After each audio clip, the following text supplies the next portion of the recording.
परिस्थिती आजही आंदोलन मराठवाड्यात अनेक ठिकाणी आहे। काही ठिकाणी मुंबईचं आंदोलन स्थगित केल्यानंतर संभ्रम होता, त्याबद्दल कार्यकर्ते माझ्यासोबत बोलायला आहेत। रमेश केरे पाटील, रवींद्र केरे पाटील। काय म्हणाल रमेश केरे पाटील, आंदोलन मागे घेतलेलं आहे का, काय संभ्रम आहे?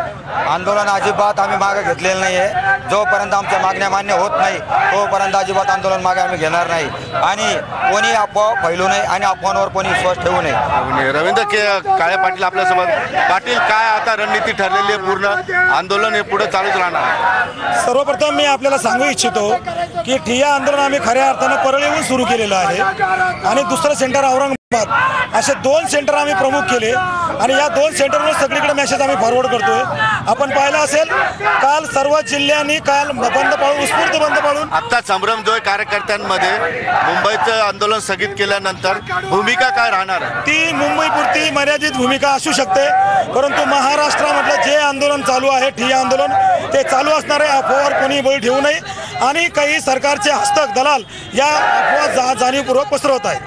पाटील, कशा पद्धतीने समन्वय होणार आहे? आता पुढचं आंदोलन कोण निर्णय घेण्याचा अधिकार कुणाला असणार? मराठा क्रांती मोर्चाच्या नवपूर्वाची जी सुरुवात झाली तुळजापूरहून आणि परळी या ठिकाणी, लवकरच आम्ही परळी या ठिकाणी राज्याची बैठक बोलवणार आहोत आणि त्या ठिकाणी आम्ही निर्णय घेणार आहोत। एकंदरीतच आपण बघितलं की या पुढच्या आंदोलनाची दिशा ठरणार आहे, त्यासाठी परळीमध्ये राज्य समन्वयक समितीची बैठक होणार आहे। आता जे आंदोलन स्थगित केलेलं आहे ते मुंबईपुरतं फक्त स्थगित केलेलं आहे, मात्र राज्यामध्ये जे काय ठिय्या आंदोलन आणि वेगवेगळे आंदोलन आहेत ते तशीच राहणार आहेत, असं आवाहन यावेळी करण्यात आलेलं आहे।